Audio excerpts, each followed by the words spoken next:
isso nós estamos alegres. O Senhor tem nos sustentado 27 anos de igreja, 27 anos que nós estamos aqui. E hoje é um dia de alegria, né? Um dia de festa. No dia 5 de maio que a gente comemora o nosso trabalho, né? E sexta-feira agora a gente começou, foi dia 5, né? Por um acaso, né? E o pastor Júnior começou aqui falando sobre a história, né, dos batistas e a gente fica muito feliz, né? O que Deus tem feito em relação à nossa vida. Amém? Então hoje é um dia de alegria, é um dia de festa. Temos um mês todo, né? De alegria e festa para nós. Nós lembramos, né? Eu acho que o principal de tudo não é somente a história que nós temos como igreja, mas o principal de tudo é o Salvador que nós temos, é Jesus Cristo. Amém? Então é dia da gente lembrar de Jesus, irmãos. Centralizar todo o nosso culto em Cristo e agradecer a Ele, porque Ele foi bondoso, foi misericordioso e nos alcançou com a salvação. Amém? Hoje é um dia de muita alegria para nós. Quero agradecer a cada um dos irmãos e vamos estar cultuando ao Senhor. Amém? Hoje nós estamos aqui com o pastor Flávio, eu até queria chamar o pastor Flávio aqui, né? O pastor Flávio é pastor da Igreja Batista ali do Redentor. E o pastor Flávio, há algum tempinho a gente conheceu, né, o pastor Flávio, e a gente convidou ele para estar conosco aqui nessa manhã. Amém, irmãos? É uma alegria, viu, pastor, estar recebendo o senhor. O senhor se sente em casa. Amém? Já vai pregar? Quanto tempo pode pregar? Como eu não enxergo bem o relógio, irmãos, vocês estão enrolados. Tá transmitindo isso aqui, meu irmão? Meu pai do céu. Não adianta nem falar, porque lá no Redentor, todos os cultos são em live também, né? Então não adianta. O pessoal tá sempre acompanhando, né, os nossos cultos pela internet. Queridos, eu queria agradecer a oportunidade de estar com os irmãos. É uma alegria muito grande poder estar aqui. Outro dia, pastor Bruno, né, da Igreja Batista Nova Esperança, esteve aqui. Ele falou da alegria de ter estado aqui. É um irmão querido, um amigo, com quem nós caminhamos um bom tempo. Falaram 2 copos, irmã? Né? Não, quando eu comecei lá o trabalho, quando eu fui convidado para pastorear a Igreja do Redentor, eles tinham o costume de colocar um copo d'água só. Eu falei, pode pôr 2, que vai tudo. É o tamanho do cara, né? Toma bastante líquido, né? Então eu queria agradecer a oportunidade de estar aqui. O pastor Bruno falou muito bem da igreja quando ele esteve aqui. E falar algo, o Emerson é daqui? É seu irmão? Mas tem o mesmo sobrenome? Rapaz, eu fui professor no seminário do Emerson. Um aluno de um coração devotado ao estudo. E logo que ele foi para a África, eu comecei a acompanhar os passos dele. Agora assim, não tenho acompanhado, né? Ele voltou para a África ou não? Ah, entendi, não pode falar, tá certo. Nós também temos lá no Redentor missionários em países do Sudeste Asiático, países de perseguição. Então essa semana mesmo, acho que foi ontem, antes de ontem, eu postei a carta do missionário e coloquei no grupo do WhatsApp. Irmãos, por favor, não divulguem, não compartilhem essa carta. Por quê? É país de perseguição. E aí o que acontece? Não é só o missionário e a sua família que é perseguido. A obra fica descoberta. E aí é um problema muito sério, né? Então, missões, vejo que a igreja aqui é uma igreja missionária, né? Graças a Deus por isso. A igreja precisa ser missionária.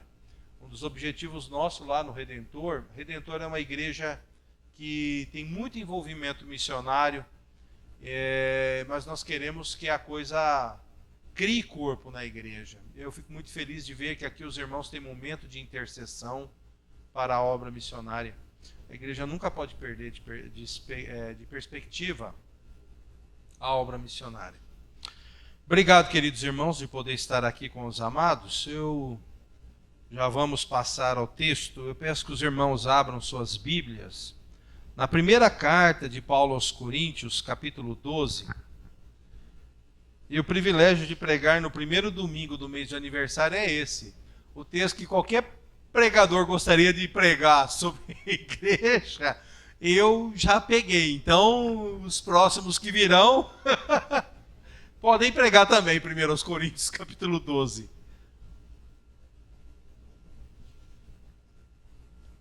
Primeira carta de Paulo aos Coríntios, capítulo 12. Queridos, uma das coisas que também eu tenho falado lá no Redentor, nós precisamos ter tempo de leitura do texto sagrado. Eu gosto de pregar textos longos, eu gosto de pegar o texto sagrado e lê-lo todo. No caso aqui, a primeira carta de Paulo aos Coríntios, no capítulo 12, a gente poderia ler um trecho, comentar o texto e pregar. Mas é bom que a igreja tenha por hábito a leitura do texto sagrado. Quando os judeus começaram as sinagogas, uma das coisas que se presta na sinagoga é a leitura dos rolos, a leitura do texto sagrado. A Bíblia precisa estar na mente e no coração do crente. É importante que nós, mesmo que às vezes o texto seja longo, né, são 31 versículos, e o último pendurado no capítulo 13, né? Mas nós vamos ler todo o capítulo. Peço que os irmãos acompanhem a leitura. Vamos meditar nessa manhã o privilégio de sermos o corpo de Cristo. A respeito dos dons espirituais, não quero, irmãos, que sejais ignorantes. Sabeis que ainda quando gentios éreis induzidos e levados para os ídolos mudos. Portanto vos declaro que ninguém falando pelo Espírito de Deus pode dizer: maldito seja Jesus. E ninguém pode dizer: Jesus é o Senhor, a não ser pelo Espírito Santo. Há diversidade de dons, mas o Espírito é o mesmo. Há diversidade de ministérios, mas o Senhor é o mesmo. E há diversidade de realizações, mas é o mesmo Deus quem realiza tudo em todos. Mas a manifestação do Espírito é dada a cada um para o benefício comum.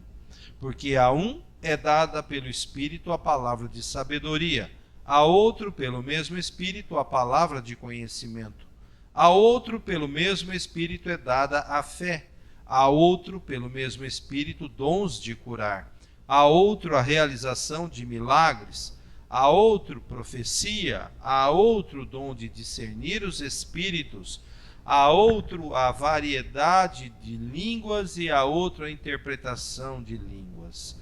Mas um só Espírito realiza todas essas coisas, distribuindo-as individualmente conforme deseja.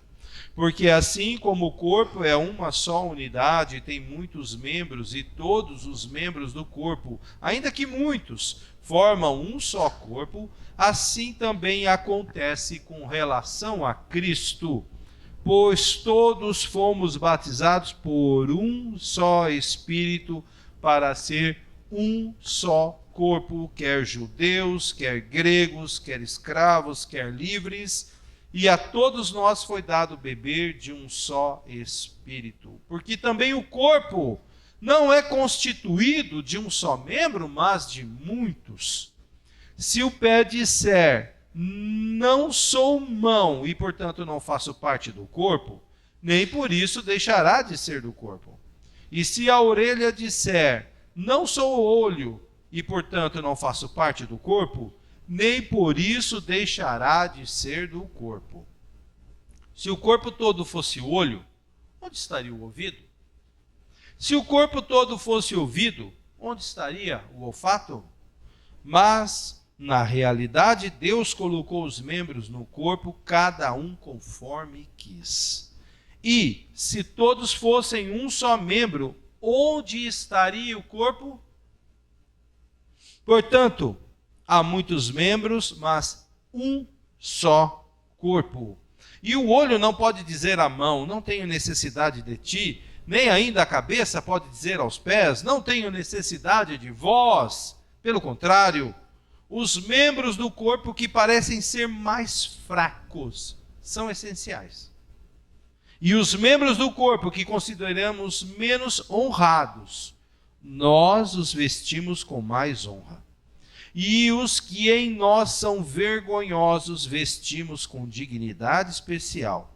Ao passo que os membros mais apresentáveis não têm necessidade disso, mas Deus formou o corpo de tal maneira que concedeu muito mais honra ao que tinha falta dela, para que não haja divisão no corpo, mas para que os membros tenham igual cuidado uns pelos outros. Se um membro sofre, todos os outros sofrem com ele. E se um membro é honrado, todos os outros se alegram com ele. Vós sois o corpo de Cristo e individualmente membros desse corpo. Na igreja, Deus designou alguns primeiramente apóstolos, em segundo lugar profetas, em terceiro mestres, depois os que realizam milagres, depois os que têm dons de curar, os que socorrem os outros, os que administram e os que falam variedade de línguas. Acaso são todos apóstolos? São todos profetas? São todos mestres? Todos realizam milagres? Todos têm dons de curar? Falam todos em línguas? Todos as interpretam? Procurai com zelo os melhores dons. E a gente poderia continuar lendo, apesar de estar no contexto do capítulo 13. E agora vos mostrarei um caminho muito superior, que aí você vai entrar em Paulo falando sobre o amor. Mas nós paramos por aqui. Vamos orar? Amado Deus, nós agradecemos a oportunidade de estarmos juntos nessa manhã. Eu particularmente a alegria de poder conhecer a tua igreja aqui, conhecer esses meus irmãos aqui, conhecer os teus servos, pastores, missionários, que daqui partiram para o mundo, que aqui estão edificando e cuidando da igreja. Te louvo, Pai, porque desde a sua organização em 96, nesses 27 anos, o Senhor tem abençoado o trabalho nesse lugar. Nós te louvamos, ó Deus, porque a tua palavra diz que as portas do inferno não prevalecem contra a tua igreja. E nós nos alegramos por termos a tua igreja aqui neste bairro, esse teu povo aqui instalado, que se reúne para proclamar as boas novas, para adorar o Senhor e para enviar e sustentar missionários nas mais variadas regiões desse planeta. Que o Senhor continue concedendo graça, continue abençoando esta igreja nesses 27 anos, Pai. Que nesta hora a tua palavra venha aos nossos corações, tua palavra venha para nos edificar, a tua palavra venha para construir laços fortes, firmes, laços eternos, laços espirituais entre os nossos corações. Fala conosco, Senhor, em nome de Jesus Cristo, Senhor e Salvador nosso, oramos. Amém. O privilégio de sermos o corpo de Cristo. Queridos, primeira carta de Paulo aos Coríntios, nesse capítulo 12, fala dos dons espirituais, correto? É disso que ela está tratando. Então, quando nós lemos esse texto, o objetivo dele é justamente falar sobre dons do Espírito Santo. Mas qual é a figura que o apóstolo Paulo lança mão para falar a respeito da igreja? A ideia do corpo. E quando Paulo faz a analogia à igreja do Senhor, onde os dons conosco estão presentes, é bom que nós entendamos que estamos na igreja, somos a igreja, constituímos a igreja, mas estamos na igreja, somos a igreja, constituímos a igreja em espírito. O que nos faz congregar é mais do que afinidade, mais do que amizade, mais do que fraternidade, mais do que companheirismo. o que nos une é a própria pessoa do Espírito Santo. E os dons, eles estão se manifestando em nós, se manifestando através de nós, no contexto do que somos igreja do Senhor. Então, o que nós podemos entender? Que os dons dados pelo Espírito Santo abençoam a minha vida, mas abençoam a vida do meu irmão, habilitam e capacitam os crentes, mas também, comentei isso ontem pregando na igreja do Estoril, na nossa assembleia, constrói unidade. Porque é a figura de unidade que Paulo usa, quando fala do corpo, para tratar dos dons. Dom do Espírito não é atividade fim. Quando você olha para uma empresa tem atividades fim, atividade meio. O que é atividade fim? É a finalidade da empresa. Para que essa empresa serve? Por exemplo, uma empresa de entrega, que faz logística, que faz entrega de mercadorias. A atividade fim dela é o quê? É levar até o destinatário a encomenda que está sob a sua tutela. Eles colocam lá no caminhão, ou na moto, ou no carro, e faz a entrega. Alguém aqui trabalha com isso? Hoje em dia muita gente trabalha com isso. Muita gente trabalha. E é um mercado que vai crescer cada vez mais. As pessoas estão se isolando nas suas casas, estão ficando presas nas suas casas, e a gente está cada dia mais comprando, né, pela internet, e você precisa ter empresa para entregar. Mas qual é a atividade meio? É o que ela faz nos bastidores. Ela recebe a encomenda, e ela tem toda uma logística, isso é, toda uma razão de ser para preparar aquela entrega e fazer, né, literalmente a entrega. Eu estou repetitivo aqui. Quando a gente olha para os dons do Espírito, a gente pode ter uma compreensão equivocada dos dons, de que eles sejam a finalidade da nossa vida. E eu já vi isso acontecer. Eu já vi. Que as pessoas querem tanto dom, e eu não estou me prendendo a um dom em particular. Mas a pessoa quer tanto viver um dom, que ela se esquece que o dom não é uma finalidade. O dom é um meio. É um meio que constrói a finalidade, que é a unidade do corpo de Cristo, que é a capacitação dos crentes. O dom na minha vida tem sentido no outro. Ah, é? É. Não é propriamente para mim que o dom vai fazer bem.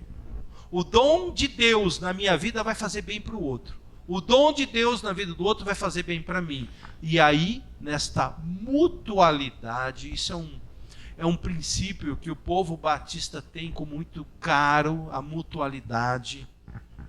O que é uma coisa mútua? É a própria interdependência nossa um do outro. Eu preciso de você, você precisa de mim. Ontem nós cantamos lá, né, Paulo? Eu preciso de ti, querido irmão. Precioso és para mim, querido irmão. É precioso porque eu abençoo a vida dele. É precioso porque ele abençoa a minha vida. Mutualidade, interdependência. Em síntese, é isso que Paulo está trabalhando aqui, no capítulo 12. Mas ele está focando o assunto nos dons. Então, vamos pensar um pouco. Isso é só uma introdução, tá, queridos? A gente às vezes demora na introdução. O privilégio que nós temos, que eu tenho, que você tem, de nós sermos o corpo de Cristo. Qual seria o primeiro privilégio? Nós vemos do verso 1 até o verso 11. É o privilégio do bem comum. Há um bem comum aqui a todos nós. Há algo que faz bem para mim, há algo que faz bem para você, há algo que faz bem para nós, como um todo, como um corpo, como igreja. Então, primeira coisa, dos versos 4 ao 6, nós lemos o seguinte: há diversidade de dons, mas o Espírito é o mesmo. Há diversidade de ministérios, mas o Senhor é o mesmo. E há diversidade de realizações, mas é o mesmo Deus quem realiza tudo em todos. O Deus triuno está envolvido com os dons. Ah, mas os dons são do Espírito? Meu irmão, minha irmã, a obra do Senhor, por mais que ela seja habilitada na igreja pela pessoa do Espírito Santo, Espírito Santo não é poder, Espírito Santo é pessoa que tem poder. Mas nós somos uma igreja de Cristo, não é? Foi falado aqui, né? Uma igreja cristocêntrica. Uma igreja que nasceu do coração do Pai. Nós somos a igreja de Cristo que cumpriu a vontade do Pai, e essa igreja subsiste na pessoa do Espírito Santo. O Deus triuno, o Deus trino, a Trindade, o Pai, o Filho e o Espírito Santo, está envolvido na sua igreja.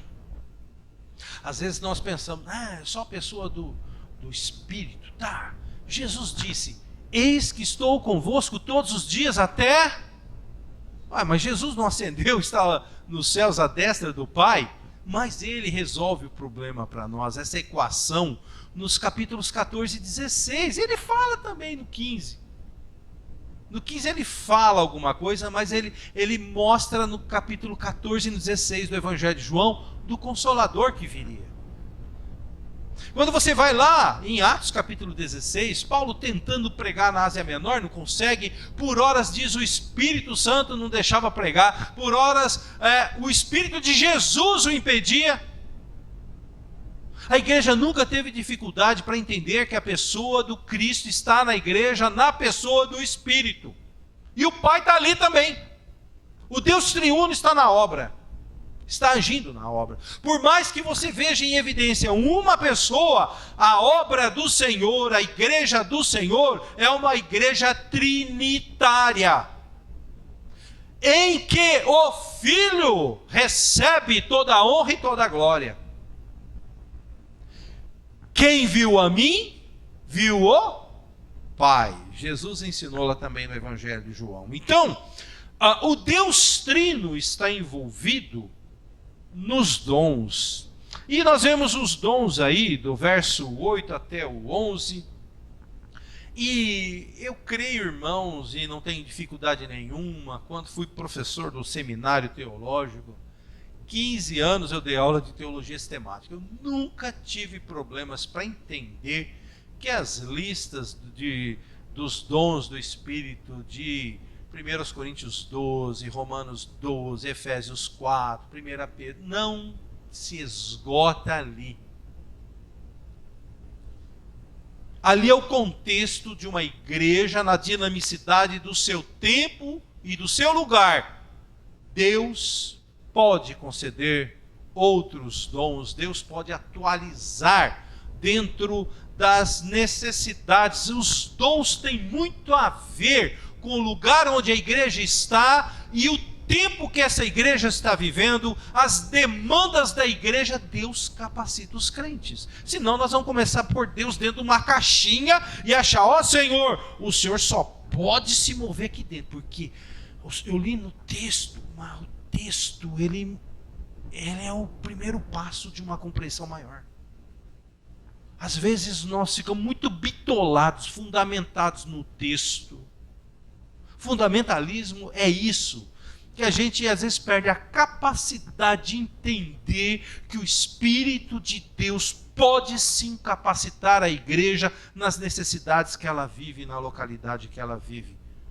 O missionário Emerson certamente tem que exercer dons bem distintos daqui aonde ele está.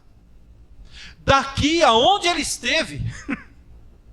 Quando ele vivia aqui em Bauru, missionário Emerson desenvolvia determinados dons. Mas certamente quando ele foi para a África, ele desenvolveu outros dons. E certamente onde ele está hoje, ele vai ver Deus o capacitando com outros dons. Alguns dons eu tenho hoje, talvez não os tenha amanhã. Alguns dons eu não tenho hoje, talvez eu os tenha amanhã. Outros dons eu tenho hoje e vou continuar tendo sempre. Pastor Paulo Marques, sempre o dom de ensinar a igreja. O pastor tem que ter. É responsabilidade do irmão. O irmão tem que estar capacitado, habilitado para abrir o texto sagrado e explicar para a igreja. Todo pastor que não sabe abrir a Bíblia e explicar a Bíblia, meu irmão, deixa o ministério. Tem que saber. Porque o dom de mestre é um dom vinculado ao dom pastoral. O pastor tem que ter dom de mestre. Se não tiver, eu aprendi isso com um pastor, na época ele tinha mais de 40 anos de ministério. Já está na glória há muito tempo. Mas ele me ensinou, Flávio, a cátedra do ensino, isso é, a cadeira, a capacidade, a soberania do ensino da igreja está nos ombros do pastor. E ele não pode delegar isso para os outros, por mais que você tenha outros professores na igreja. Olha que interessante, né? Os dons. Os dons. Os dons visam um bem comum. A gente vê um bem comum aqui transparecendo com uma evidência muito grande, que é a unidade. É quando a gente vê a coisa rachada, a coisa esfacelada, que a gente entende o quanto a unidade é necessária. No trabalho pastoral, às vezes o pastor ele começa a conversar com um, conversar com outro, e quando ele identifica ânimos contrários, isso traz preocupação para o pastor. Por quê? Porque a igreja tem que estar sempre o quê? Unida. O Deus triuno sempre e eternamente foi Deus trino. Ah não, Jesus teve um momento para aparecer. Ah não, o Espírito Santo desceu em Atos 2. Não, sempre foi o Pai, o Filho e o Espírito. Sempre será o Pai, o Filho e o Espírito. Há uma unidade em que Deus, quando cria, todos os elementos da criação estão unidos. Quando você lê o Salmo 104, você já prestou atenção no Salmo 104? Que lindo que ele é. Ele mostra como toda a criação está ali, interdependente. Fala da geologia, da geografia, fala dos animais, fala das plantas, fala do homem. Tudo muito bem conectado, tudo muito bem harmonizado, tudo com uma razão de ser, porque o Deus triuno fez a criação ser unida. E não é diferente com a igreja. Se há um bem comum, é eu me sentir parte do corpo juntamente com o meu irmão que também se sente parte do corpo. Isso é muito caro para a igreja. E isso não tem a ver com denominação, isso é coisa de igreja. Igreja é assim, igreja é corpo, igreja é unidade. Os dons abençoam através da minha vida, a vida do meu irmão. Os dons, através da vida do meu irmão, abençoam a minha vida. O próprio Deus constrói essa interdependência entre nós. E nos tempos que nós vivemos, ontem ainda lá no Estoril eu falei sobre isso, e tenho falado isso muito lá no Redentor, e é uma maneira, né? Eu tenho uma máxima comigo, a palavra do púlpito ou ela é vacina ou ela é remédio. Se você tem um problema instalado, a doença instalada, a palavra de Deus vem para curar. Se você não tem o problema, ela vem para vacinar. Ela vai imunizar você para que o problema não aconteça. Nós temos um problema muito sério na sociedade dos dias de hoje, que é a individualidade exagerada. As pessoas estão muito firmadas em si mesmo e elas estão assim esfarelando. A sociedade está esfarelando. Cada um tem a sua verdade, cada um vive do seu jeito. Vocês já viram essa manifestação dos haters nas mídias sociais? É fácil, né? Um está na casa dele, o outro está lá, um está lá na casa do chapéu, o outro está na outra, o Judas perdeu a bota, né? Vê que as vestimentas nossas servem para explicar onde que a gente pode estar, né? E aí é fácil você dar pedrada no telhado do outro, né? A internet aparentemente nos une, mas ela está cada vez mais nos desunindo. Eu trabalho na Unesp e eu estudei lá também. Eu tive uma professora de antropologia, hoje ela está lá com seus 80 e lá vai fumaça. Ela é bem alta, mais ou menos essa altura aqui. A professora querida do coração, ela é cristã também. Olha, num ambiente inóspito, tão ateístico, tão agnóstico quanto uma universidade pública, você tem uma mulher crente ali, é esquisito, né? Ela já está aposentada há muito tempo, né? Mas quando eu encontro com ela, E a gente a última vez que eu encontrei com ela, tive a oportunidade de conversar com ela, a gente falava justamente disso, de que aparentemente as redes sociais nos uniram, não uniram não, estão nos separando. Ela é antropóloga. Se tem alguém que sabe do que está falando, é ela. As redes sociais estão nos afastando um do outro. Você acha que você está se aproximando? Você acha que você cria laços efetivos de afeto, de amizade, você trancado no seu quarto conversando com uma pessoa que às vezes é teu vizinho, mora na casa do lado? Você acha? Não, meus irmãos. Nada substitui o olho no olho, a face na face. Nada substitui um abraço. Como é gostoso eu chegar aqui com os irmãos e poder pregar olhando nos olhos dos irmãos. Depois poder abraçar os irmãos. Não é verdade? Ou não? Não é, né? Ih, pastor, estou falando coisa aqui que não tem nada a ver. Claro que é, meu irmão. Você nutre afetos através do corpo. Você acha que Deus te deu corpo para quê? Nós precisamos do corpo. Por que você acha que vai ter ressurreição na segunda vinda de Cristo? Porque a gente precisa de corpo. Nós somos um espírito que precisa de corpo. Já identificou, né? Dicotomista. Nós somos uma unidade de alma, ou espírito e corpo. Através do corpo nós alimentamos a nossa alma alimenta o nosso corpo. Quando o nosso corpo está doente, a nossa alma fica doente. Quando a nossa alma está doente, o nosso corpo fica doente. O que a gente está falando aqui? Unidade. É o bem comum. É o bem comum. Nós estamos vivendo momentos difíceis de uma sociedade cada vez mais individualista e individualizadora. Vamos colocar assim. A gente vive essa coisa, é o meu mundinho e eu quero realmente viver o meu mundinho. Aí é fácil ser um hater, né? O outro falou um negócio lá, eu lanço pedra nele. Ele não vai poder me atingir. Eu não vou medir as consequências do que eu estou fazendo. O que vale é eu pôr para fora aquilo que eu sinto. Outra fonte de verdade, entre aspas, né, dos nossos dias. O que importa é você ser feliz. Faça o que você quiser. Não, para. A tua infelicidade, a tua felicidade causa a infelicidade do outro? Espera aí. Tem que ter um bem comum. A igreja tem um bem comum. Aquilo que interessa a mim, aquilo que interessa ao meu irmão, a gente só conquista em unidade. Então, o bem comum é diferente do bem individual.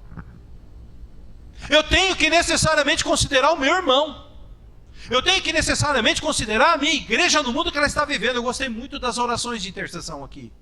A igreja que está aqui no bairro, a Jardim Silvestre, né? Aqui em Bauru, ela está preocupada lá na África. Equibalo, né? O que significa equibalo? Mandar, de enviar. E depois, né? Ah, cara. Nós tivemos o pastor João Dombelli na nossa igreja há 15 dias atrás. Ele está voltando para Angola. Um pastor nosso, batista, ele é angolano. Faz 23 anos, um pouco depois que essa igreja começou os seus trabalhos, ele veio para o Brasil. Veio ele, a esposa e os 2 filhos. E agora ele precisa voltar para Angola. Vocês poderiam receber ele aqui uma hora, hein? É uma bênção. Ele, a mulher e os filhos cantam lá na língua deles. Porque em Angola falam português, né? Mas eu acho que no dia a dia eles não falam português, não. Eles falam o dialeto deles lá, né? Coisa linda. Equibalo. Irmãos, estamos aqui e o bem comum nosso é interceder pelos irmãos lá de África. Bênção. O Espírito, verso 11. Mas um só Espírito realiza todas essas coisas, distribuindo-as individualmente conforme deseja. O Espírito é soberano em relação à distribuição dos dons, à manifestação dos dons. O Espírito é soberano. O Espírito cria esse senso comum, esse bem comum. E é um privilégio, irmãos, pertencermos ao corpo de Cristo, à igreja do Senhor, e vivenciarmos esse bem comum.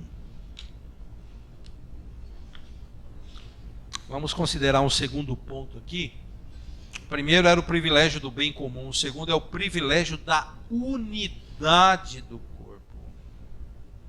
Se a gente pensa num bem comum, a gente pensa que para vivenciar esse bem comum, nós precisamos viver em unidade. Unidade.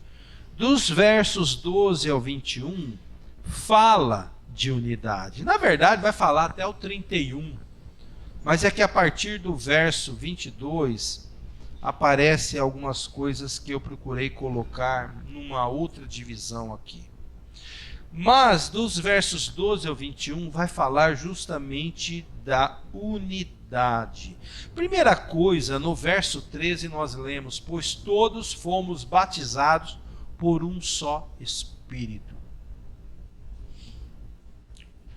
O Espírito os convencerá do pecado. Lembra do Evangelho de João? Pecado, da justiça e do juízo. Você não veio a crer a Cristo por vontade própria.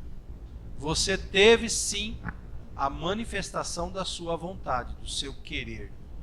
Mas quem lhe convenceu de pecado, quem lhe convenceu do juízo e quem lhe apontou a salvação em Cristo foi o Espírito Santo.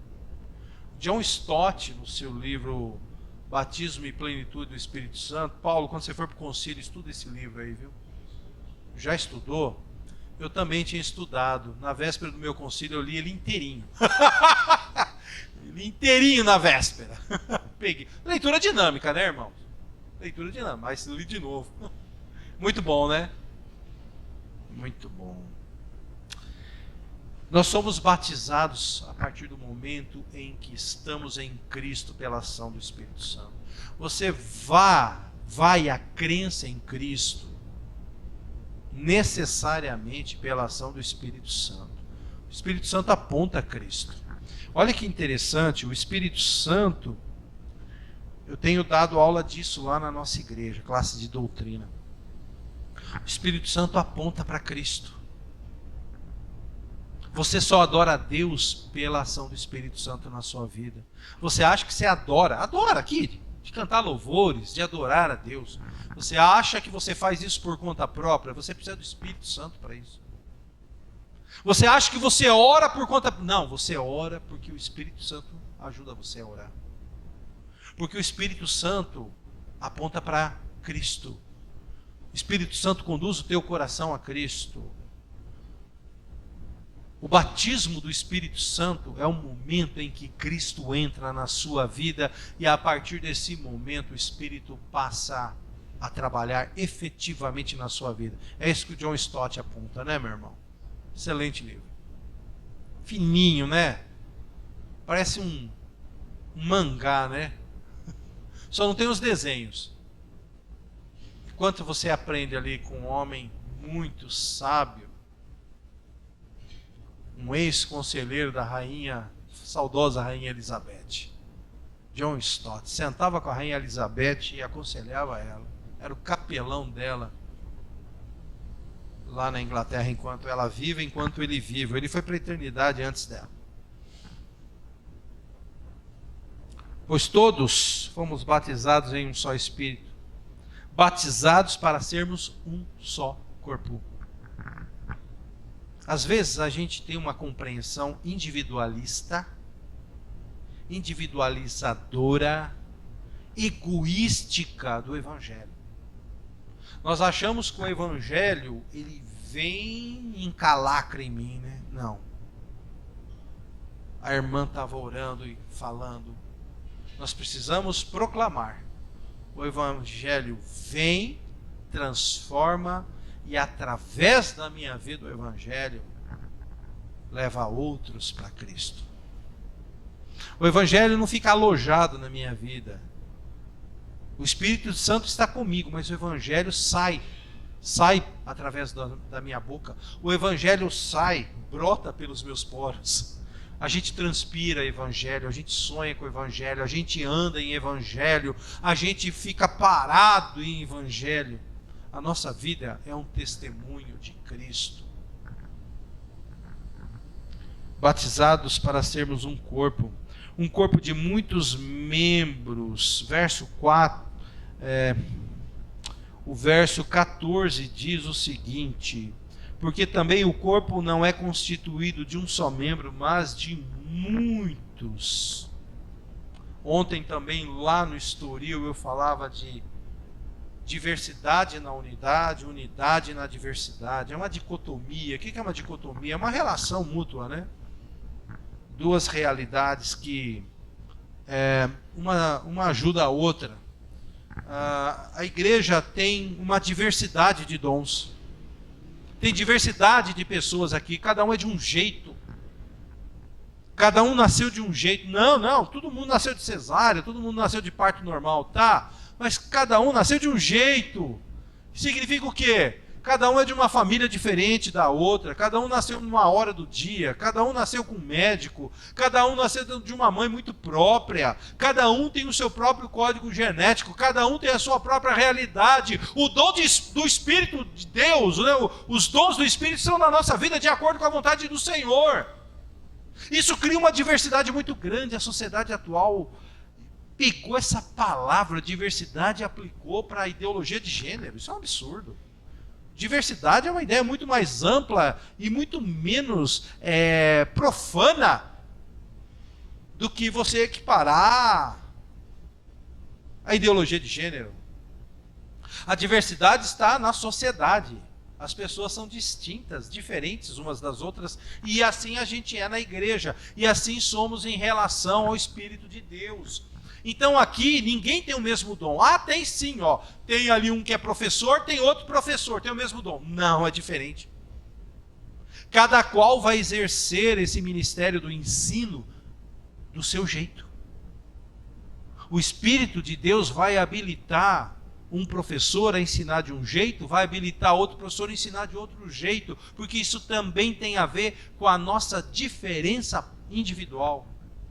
Isso se chama diversidade. Mas tudo isso está dentro de um contexto de unidade. Rapaz, você solto lá fora como professor de escola bíblica, que sentido tem? O sentido tem é quando você está no contexto do ensino, onde ele acontece. Mas escola bíblica pode funcionar fora da igreja. Não, senhor, meu querido. Fora da igreja você vai ter outras metodologias de trabalho. Escola bíblica é para crente. Não vai ensinar, trabalhar metodologia de escola bíblica dominical para incrédulo. Ele não vai entender, porque ele não pertence a Cristo. Você vai evangelizar. O incrédulo você vai evangelizar. Então percebam que às vezes o dom que você tem, não dá para você ser um desigrejado.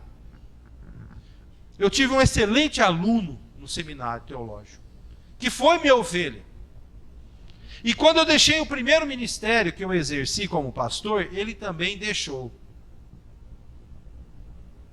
E eu o encontrei a coisa de uns 20 dias num supermercado aqui em Bauru. E a princípio eu não o estava reconhecendo. Era para ele não me reconhecer, né? Porque eu estava de barba branca. E eu envelheci bastante da última vez, né? Eu fiquei muito branquinho depois da última vez. Mas ele também deu uma engordadinha, estava de barba. E aí, né? O pastor faz a clássica pergunta para a ex-ovelha, né? E aí, tá indo na igreja? Não, pastor. Ele tem lá algumas dificuldades na família, com os filhos. Ele tem 2 filhos, os 2 com autismo. Mas eu sei, porque eu conheço a história dele, que ele não está na igreja não é por causa do autismo dos 2 filhos. É porque ele aderiu aos desigrejados. Um menino que se formou em teologia, um homem de Deus, de uma retidão de vida invejável, está fora da igreja. Você acha que fora da igreja você consegue viver os dons? Não consegue. Nós fomos feitos para viver em unidade. Um corpo de muitos membros. a unidade nas nossas diferenças individuais, da nossa própria natureza e daquilo que o Espírito Santo dotou para mim e para você. E aí você vê dois problemas que o apóstolo Paulo acusa em relação à unidade. O primeiro aparece nos versos 15 e 16. Se o pé disser não sou, porque não sou, se o pé disser não sou mão e portanto não faço parte do corpo, nem por isso deixará de ser do corpo. Então esse irmãozinho aí, porque ele não é mão sendo pé, ele fala, eu não faço parte do corpo. Ele não deixa de ser parte do corpo. Jesus o resgatou para fazer parte do corpo. O que ele está fazendo fora do corpo? Os irmãos conhecem algum crente que está afastado de igreja aí, que está vivendo fora do convívio dos irmãos? Tenho certeza que conhece. Talvez um ou outro aqui não se lembre, mas se você forçar, você vai lembrar de pessoas que um dia fizeram parte do corpo de Cristo e hoje estão alongadas, né, como a gente fala. Lá na minha terrinha, Pirajuí, né, aí fala, o cara está alongado, quer dizer, está afastado. Antigamente falava assim, o crente afastado, né? Afastado. Por mais que ele queira ficar longe, não dá para ele ficar longe, porque o que Jesus fez por ele, o que o Espírito o dotou para ser e viver, não tem sentido fora do corpo. Não tem. E se a orelha disser, não sou o olho e portanto não faço parte do corpo, nem por isso deixará de ser do corpo, a gente chama isso de autoamputação. Uma vez eu vi um vídeo, irmãos, estarrecedor. Um vídeo que foi filmado, eu não sei se foi no final do século XIX ou no início do século XX. Portanto, um filme mudo. Os médicos naquela época com um roupão branco, mas não usavam máscara. Ali, no máximo, com um chapéuzinho branco na cabeça. E o doente deitado na maca. Sabe aquela imagem que fica, né? Sabe aquela imagem antiga, né? De mais de 100 anos atrás? Quando surgiu as primeiras filmadoras, o pessoal amputando a perna de uma pessoa. Eu assisti um vídeo desse. Filmaram. Pessoa deitada na maca, muito diferente do que é hoje um ambiente hospitalar, né? Uma serra de arco, amputando, cortando a perna da pessoa, depois pegando a perna, levando de lado, aí o médico começando a costurar, e aquele monte de médico, uns médicos com umas barbas que vinham aqui embaixo. Nada se enquadrando ao padrão sanitário dos dias de hoje, né? Final do século XIX, né? Início do século XX. Uma imagem grotesca, né? Eu assisti aquilo. Eu fico imaginando a pessoa, ela mesma pegando o seu arco de serra, amputando a sua própria perna, amputando o seu próprio pé. Quem que em sã consciência faz um troço desse aí? Mas às vezes a gente faz isso com relação à igreja, né? Você se auto-amputa do corpo. Eu não vou mais, essa semana eu atendi 2 irmãos, comentei ontem também, né, na mensagem. 2 irmãos que estão querendo se afastar da igreja. Um intelectual, um cara de acentuada formação, fazendo denúncias sobre os problemas da igreja. E o outro também, fazendo denúncias, um homem simples. Olha só, um estudado, até mestrado em teologia, e o outro, uma pessoa simples. Os 2 com razões de sobra para estar fora da igreja. Para um deles eu só falei uma coisa: você e sua mulher oraram sobre isso? Pastor, confesso que a gente precisa orar. Eu falei, claro que você precisa orar. Você precisa orar. Como que você está se auto-amputando da igreja? Outra coisa que eu falei para ele. Nas igrejas, pastor Paulo, tem problemas, né? Outra coisa que eu falei lá ontem, né? Uma das coisas que mais ocupa o pastor no exercício do seu ministério é resolver problemas, né? Problemas que ele não criou. Às vezes ele cria. Às vezes a gente cria, nós somos humanos. A gente pode falhar. Às vezes as pessoas estão com problemas, né? E a gente está sempre resolvendo o problema dos outros. Falei para ele assim: rapaz, se você deixar o convívio da nossa igreja, você vai para outra igreja, é uma questão de tempo. Você vai querer se sentir parte daquele grupo, porque o sentimento de pertencimento, de fazer parte de um corpo, é do ser humano. Nós somos seres gregários. Nós fomos criados por Deus para estarmos juntos. Então, se você não está mais dando liga naquela igreja, olha a cabeça. Você vai para outra, por mais que você queira manter um distanciamento, vai chegar um momento que você não vai conseguir. Você vai querer se envolver. A partir do momento que você se envolveu, você começa a enxergar os problemas dali. Eu falei para ele: sabe o que vai acontecer com você? Você só vai mudar o endereço do teu problema. Falei para ele: seja menos crítico. Seja menos crítico. Pare de ficar como crente mosca que só senta no lixo dos outros. Seja um crente abelha. Polinize e produza com o néctar mel. Seja um crente mais doce, menos fétido, menos promíscuo, menos sujo. Às vezes nós vamos muito para esse lado. Aprendi isso com um pastor muito querido. Uma vez ele pregou sobre isso: o crente abelha e o crente mosca. Querido pastor Mário, o homem que me batizou. Então, às vezes a gente se auto-amputa do corpo. Mas às vezes a gente quer amputar o outro do corpo, né? Verso 21 diz assim: e o olho não pode dizer à mão: não tenho necessidade de ti. Nem ainda a cabeça pode dizer aos pés: não tenho necessidade de vós. Você amputar. Mas se você está no corpo, a autoamputação é você tirar um pedaço do seu corpo. Se você está no corpo, quando você vai tirar o outro, você está tirando também outra parte do corpo. Não tem sentido. Esse irmão, um desses dois irmãos falavam para mim assim: o que tinha menos estudo que o outro. Porque o outro é uma sumidade. Tem até medo de conversar com ele, né?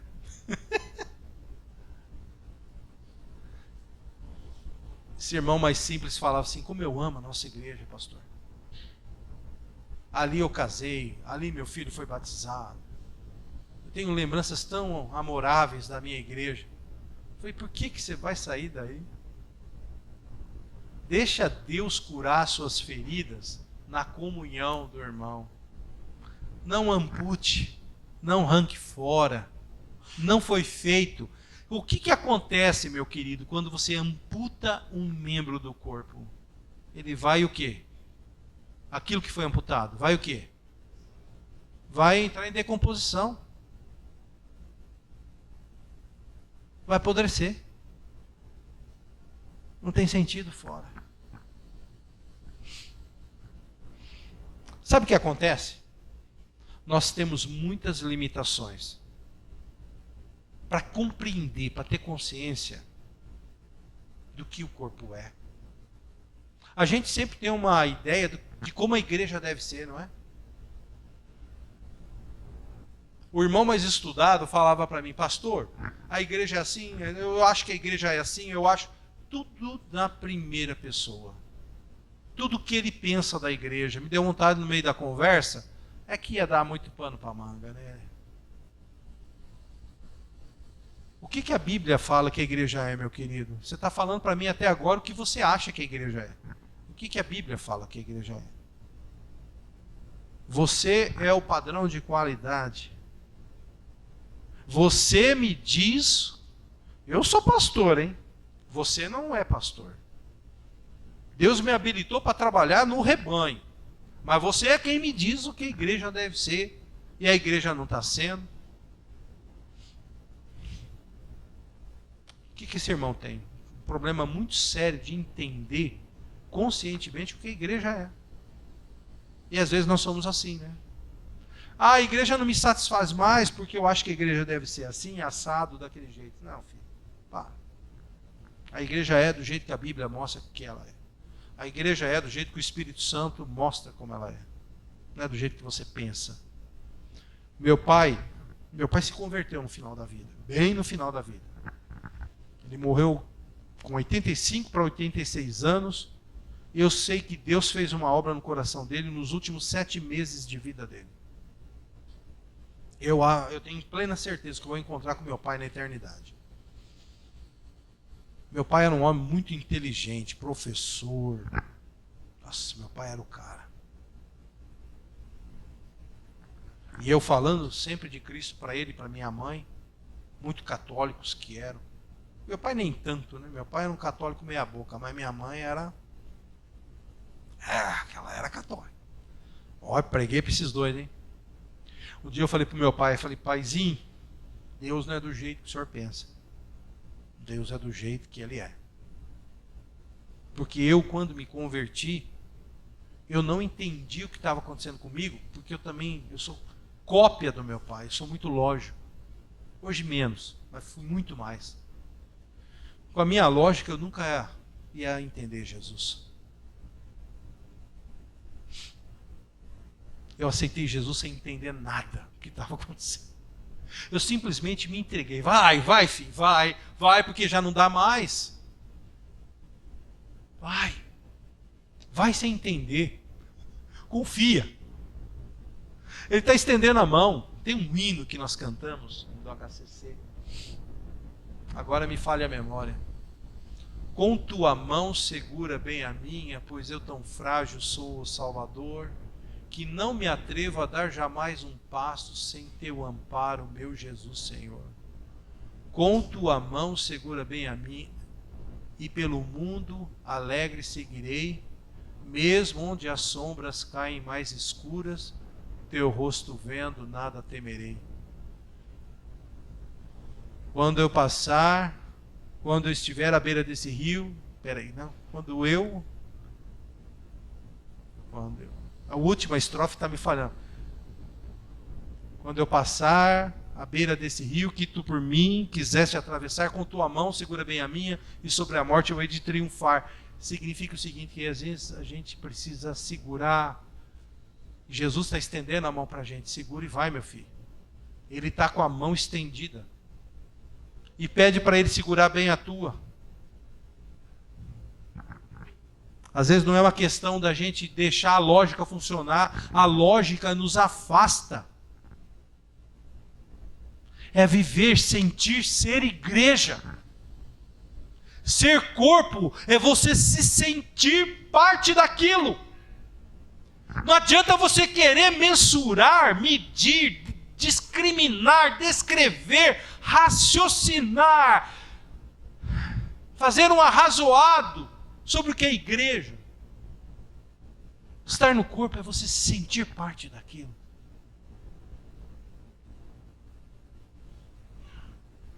Deixar simplesmente o Espírito de Deus falar, rapaz, você foi feito para isso aqui, e eu te amo, e viva isso daqui com alegria.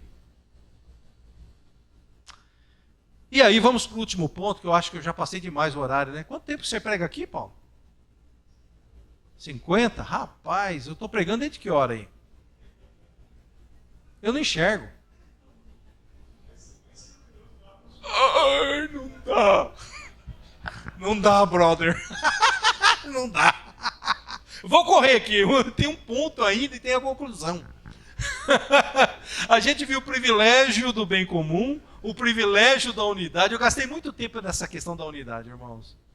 Eu falo para todo mundo, um dia eu quero escrever um livro sobre a unidade. A Bíblia fala de unidade do Gênesis ao Apocalipse. É um grande tema.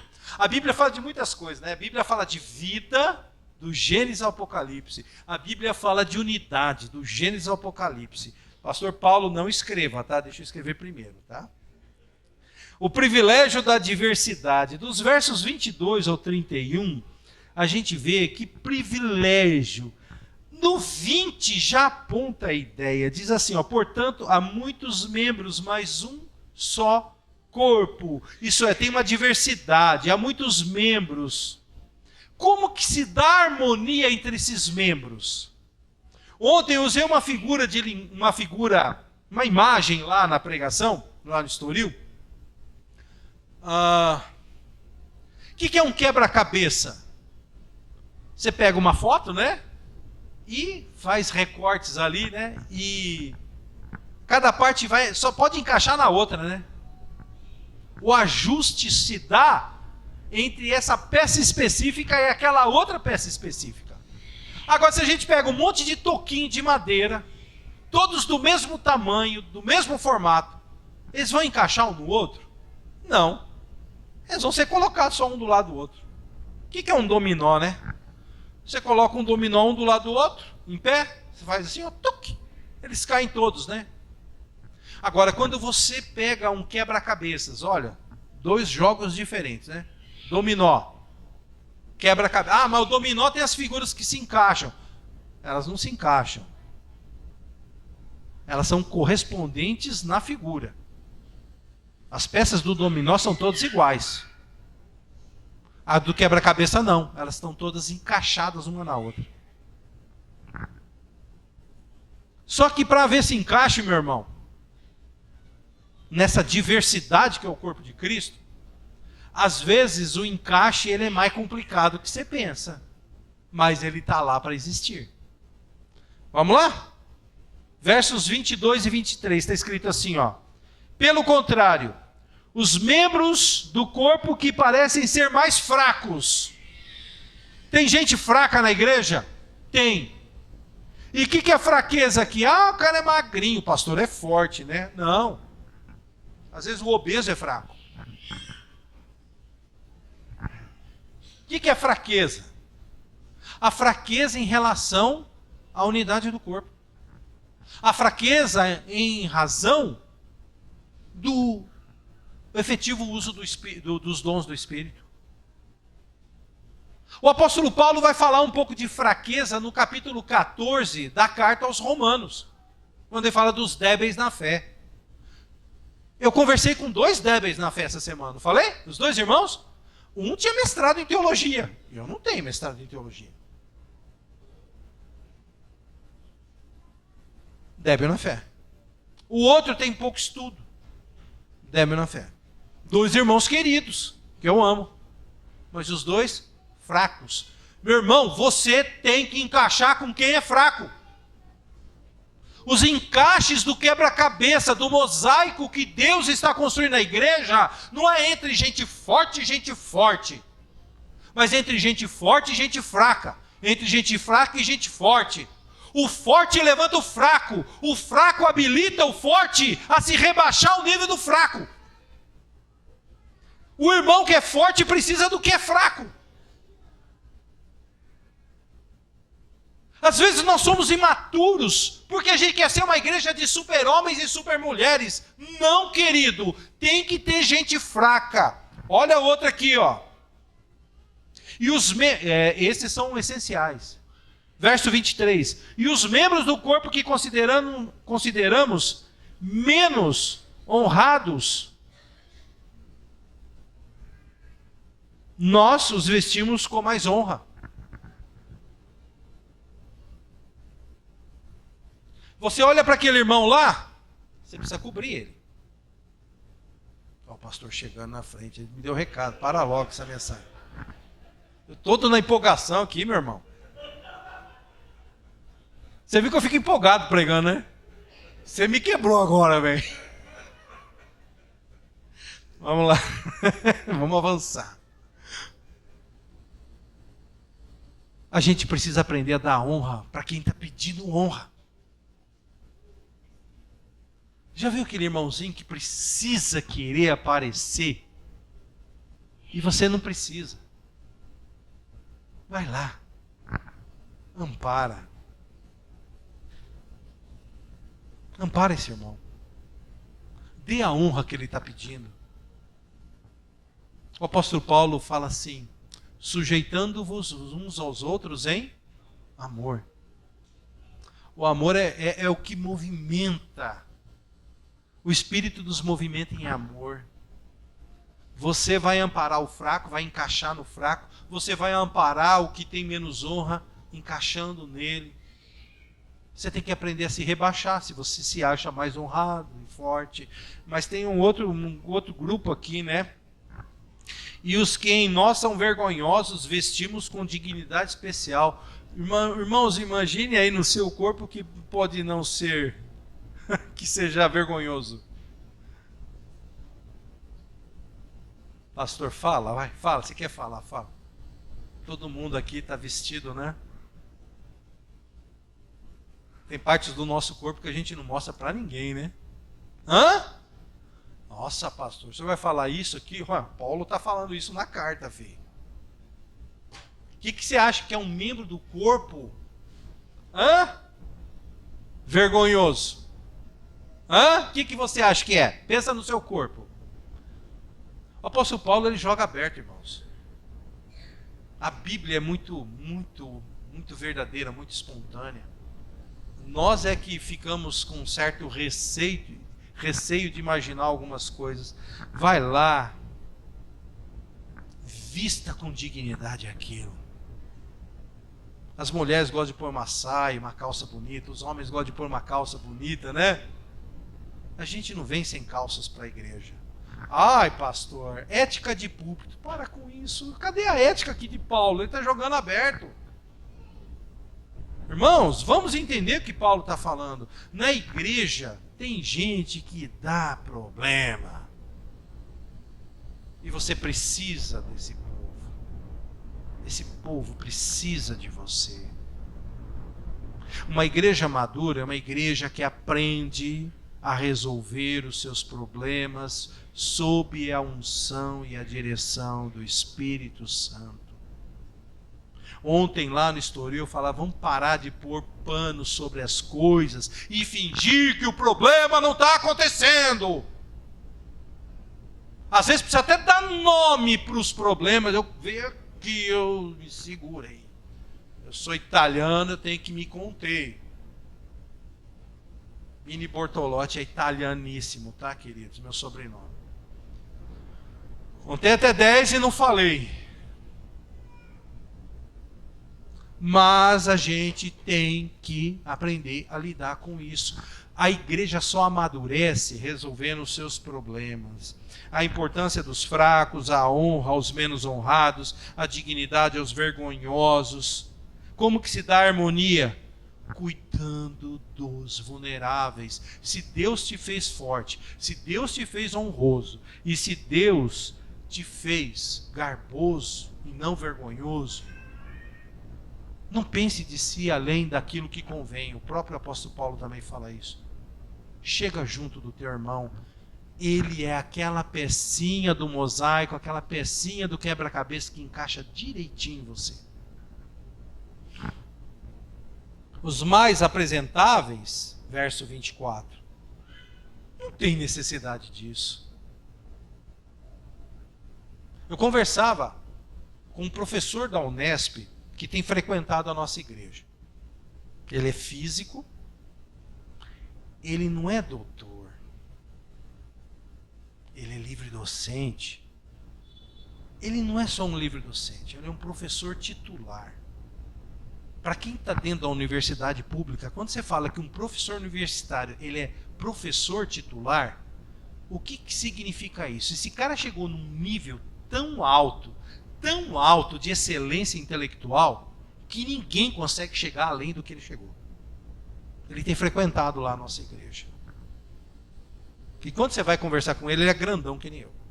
Quando você vai conversar com ele está chegando na nossa igreja. Eu cheguei para ele, nossa igreja é uma igreja de gente simples. Eu falei assim, que é legal. Aí eu conversava com outros irmãos, arrepia. Eu conversava com outros irmãos, falava assim, se o pessoal soubesse quem esse cara é dentro da universidade, e ele não fica bancando sobre ninguém.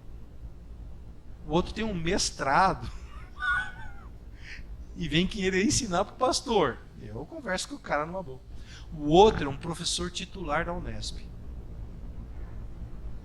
E ele vem conversar comigo sem nenhuma resistência, com abertura, com tranquilidade, sem querer mostrar que ele é o cara, que ele é isso. Não.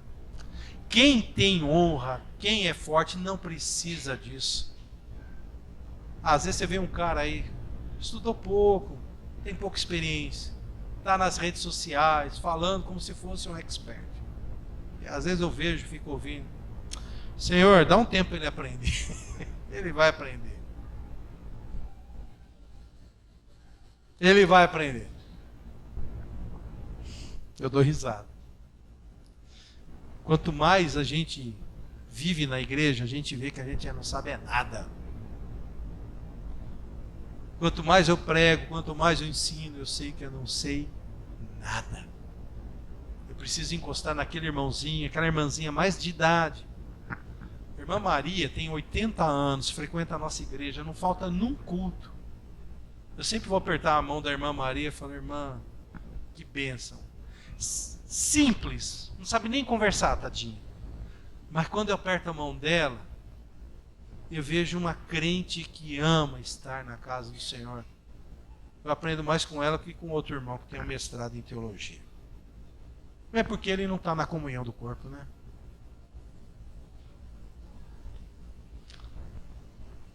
Tudo isso, meus queridos, para que não haja divisão. É o cuidado mútuo. Verso 25. Para que não haja divisão no corpo, mas para que os membros tenham igual cuidado uns pelos outros. Perceberam? E aqui eu estou terminando para ir para a conclusão. Só por irmão entender o seguinte. Por mais que 1 aos Coríntios, capítulo 12, fale de dons, ela fala de dons em relação à unidade do corpo. Não dá para você ficar restrito apenas à ideia dos dons. Os dons têm sentido na construção da unidade do corpo. Qual é o seu dom? O que o Espírito Santo tem capacitado você? Você tem se disponibilizado para ajudar, abençoar o corpo no bem comum? Você tem procurado ajudar a tricotar essa tremenda diversidade que nós somos como igreja, para nós vermos a unidade acontecendo nela? E isso não é uma obra sua, é uma obra do Espírito Santo na sua vida para promover isso. É você se sentir um instrumento do Espírito, no dom que Ele mesmo te deu para construir isso. Vamos concluir. O privilégio de sermos o corpo de Cristo começa pela compreensão de qual seja o bem comum. O texto está bem claro. Qual é o bem comum? A unidade do corpo. Qual o bem comum em nossa igreja, nessa igreja, na sua igreja? O que você tem feito para a promoção desse bem comum? Como o seu dom, como o meu dom, pode contribuir para o bem comum? Pense no privilégio de sermos o corpo de Cristo. Isso passa pela consciência que nós temos do que o corpo é. Você tem cooperado com os seus dons para que essa unidade do corpo aconteça? Você tem se esforçado para estar presente e cooperar para a unidade desse corpo? Uma das coisas que me entristece é às vezes ver crente que não faz o mínimo esforço para participar dos cultos da igreja. E não é porque você tem que assinar ponto, não é porque você tem uma lista de chamados, você responde presente, não. É porque quando você não está presente, a gente sente a sua falta. Ah, pastor, hoje aconteceu. Dezembro eu e a minha esposa completamos 19 anos de casado. Desde que a gente casou, quem faz o café da manhã sou eu. Hoje o membro do meu corpo está doendo. Está aqui, ó. Eu estava fazendo algo no fogão, eu queimei o dedinho. Já pensou se eu arranco meu dedo fora e largo em casa? Ah, meu dedo está doente, eu não vou. Pastor, dá para marcar para outro dia? Meu dedinho está doendo. Posso marcar para outro dia? Às vezes é o dedinho que está doendo, né? Às vezes é muito pouca razão para a gente não querer estar no corpo. Pense sobre o privilégio de sermos o corpo de Cristo na convivência da nossa diversidade. Você é único, portanto você é diferente. Então, como que se dá a convivência com aquele que é diferente de você? Percebam que aqui naquele encaixe,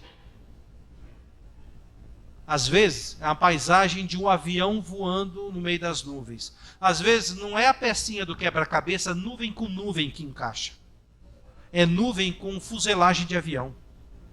Uma coisa é fuselagem de avião, outra coisa é nuvem. Mas aquela pecinha está justamente naquele canto da figura do avião voando no céu, em que dois elementos estranhos na figura, o avião e a nuvem, vão ter que se encaixar. O menos honrado, o fraco, o vergonhoso, se encaixando com o outro que é forte, honroso e garboso. Às vezes o encaixe é esse. Como é lidar com quem pensa diferente de você? Eu enfrentei esse problema essa semana, 2 vezes. Para esse irmão mais estudado, eu cheguei para ele e falei assim: irmão, o irmão diz que pensa diferente de mim, né? Aí peguei um ponto que a gente pensava igual. Aí eu falei para ele: olha aqui como eu penso, igualzinho você sobre essa questão. Falei para ele: nós não somos tão diferentes assim. Quebrei o cara. Não é fácil não, meus irmãos. Como que é lidar com quem se comporta diferente de você? Vamos ficar de pé? Vamos orar? Fui além dos 5 minutos, né, pastor? Me convida nunca mais para pregar aqui. Eu vou pregar nos lugares, eu já falo, nunca mais vão me convidar. Calma, irmãos, hoje é domingo, né? Aqui só tem culto de manhã, né? O que você vai fazer o resto do dia? Eu vou fazer um convite. Posso? Nossa igreja, aqui vocês estão vivendo o mês de aniversário, né? Igreja Batista Redentora em Bauru, nós estamos vivendo o mês da família. Então, nos cultos da manhã, não dá para os irmãos irem. Mas nos cultos da noite, nós sempre vamos ter pregadores de fora pregando sobre temas ligados à família, o mês todinho. A igreja tirou férias do pastor, irmãos. Eles não aguentam mais me ouvir pregando lá. 45, 50 minutos, né? Oh, Jesus amado, que prova para essa igreja. Hoje quem vai pregar lá, família, projeto de Deus, o meu primo, José Luiz Bini, pastor lá na Igreja Batista Boas Novas, no Jaraguá. Se alguém quiser ir, tá bom? Pode, pastor, convidar? Já convidei, né? Cara de pau, né? Bárbaro, né? Coisa feia, gente. Irmãos, é porque vai ser bênção. Eu tenho falado para a igreja, vamos convidar famílias. O mês todo nós vamos ter pregações para a família. E é o início de um trabalho. Nós queremos bater pesado nessa questão de família. A família está sendo solapada pela sociedade dos nossos dias. É um absurdo dos absurdos o que a gente tem visto nas mídias, na TV. Absurdo os ataques contra a família. A igreja precisa se levantar e trabalhar a favor das famílias. Então, o mês da família é a abertura para um trabalho mais efetivo que nós queremos desenvolver lá, fortalecendo famílias. Vamos orar. Nosso Deus e Pai, muito obrigado, Senhor, por essa grata oportunidade, desses irmãos que já aprendi a amar, Pai. Ó Deus, espero que eles estejam me amando depois desses mais de 50 minutos, Senhor. Que o Senhor abençoe a vida deles, que o Senhor abençoe esse trabalho dessa igreja, que o ano que vem eles sintam a alegria de comemorar 28 anos de organização, Pai amado. Que o Senhor renove as forças dessa igreja, que o Senhor traga sempre alegrias, que o Senhor aponte caminhos, que o Senhor alimente a unidade mesmo na diversidade, que eles se sintam cada vez mais o corpo de Cristo nesse lugar, que eles nunca percam esta visão missionária, Pai, essa questão de ser a igreja lá nos confins da terra, para onde o Senhor enviou a igreja, Pai amado. Eu te louvo pelo testemunho desses irmãos, de viverem, de serem igreja missionária, Pai. E habilita os teus servos, pastores, de uma maneira especial, pastor Paulo Marques, Pai, a ser sempre esse pastor que cuida das ovelhas, ó Pai amado. Ajuda o Senhor Deus no seu exercício ministerial, ajude a igreja a viver em unidade com o seu pastor. Abençoe, meu Deus, este teu corpo presente neste lugar. Em nome de Jesus nós oramos. Amém. Que alegria, queridos. Alegria estar aqui com vocês. Acabou o culto.